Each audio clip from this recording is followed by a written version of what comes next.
I'm Beverly Kirk with the Global Health Policy Center here with Dr. Steve Morrison. He is the Senior Vice President and Director of the Global Health Policy Center here at CSIS, and we're talking about Ebola. The CDC says the Ebola outbreak in West Africa is now the worst in history. And talk about this, explain the broader significance of this outbreak and put it in some context. If this is the worst ever, how does, what about previous ones? This is the 11th or 12th outbreak dating back to the mid-70s, which was the first outbreak in then Zaire. This is far and away the worst we've ever seen. It's over 1,200 people that have been affected by this, become ill, over 670 fatalities. It's also very unprecedented in that it began in Guinea. It jumped into two neighboring states in the last few days by virtue of an air flight. It jumped into Nigeria. So the scale and scope of it is 2 to 3 times the levels of anything we've seen. Mm-hmm. The fact that it's multi-country, that it's region-wide, and that it's spreading, and that we have been unable since this was first confirmed in March to really bring it under control. Are there special factors that are driving the way that it's spreading this time? Yes, there are. West Africa is these countries that are affected are a pocket of countries that have exceptionally weak health infrastructure. Mm-hmm. They're exceptionally poor, and they've had exceptionally poor governance and leadership. So that is very fundamental to the spread, the fact that this could ignite and spread so rapidly. Mm-hmm. Second is the proximity of the jungle to the urban, densely populated areas. We don't know exactly what the reservoir is for Ebola, but it is emerging out of a jungle environment, and it's jumping.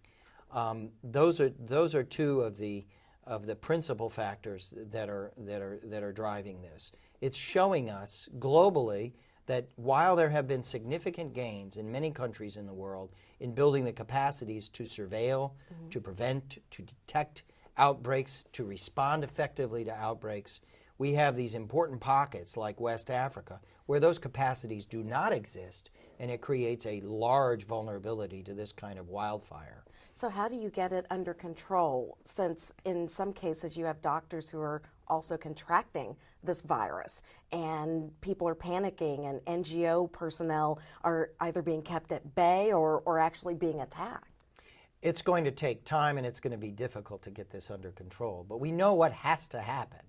We know that there needs to be a public communications program across this region to rebuild trust and to inform people, mm-hmm. and to get people to agree to cooperating in those that are ill or those that are dying, separating them.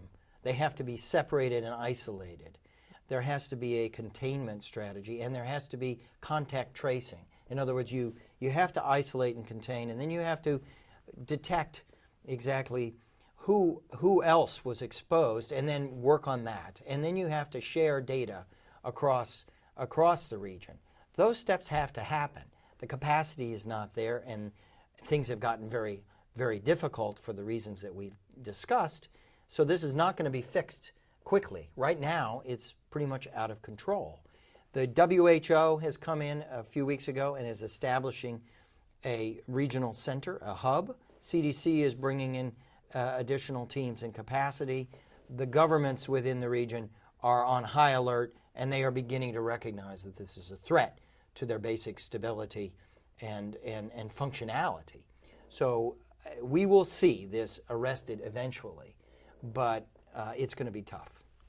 So people in the United States, people in Europe, how worried should they be about this virus spreading out of Africa and into other parts of the world? Well, CDC, the Centers for Disease Prevention and Control in Atlanta, issued an alert today with respect to the Ebola outbreak in West Africa. And what that says to Americans is that physicians have to be, they need to be very vigilant.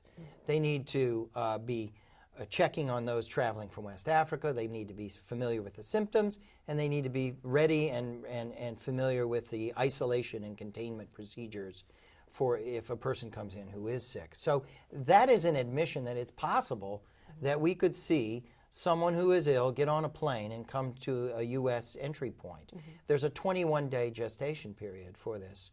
So you could be ill, you could be asymptomatic, but come in and become symptomatic and become very contagious at that point. There is also another message that comes forward, which is that Americans don't need to panic about this, because as long as the infection control procedures are in place at ports of entry and in hospitals and the like, they should be able to contain this.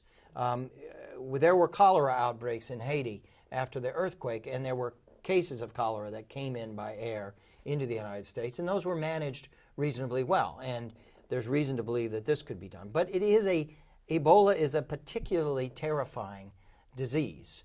There's no vaccine. There is no cure, there is no vaccine, and it's highly fatal, highly lethal.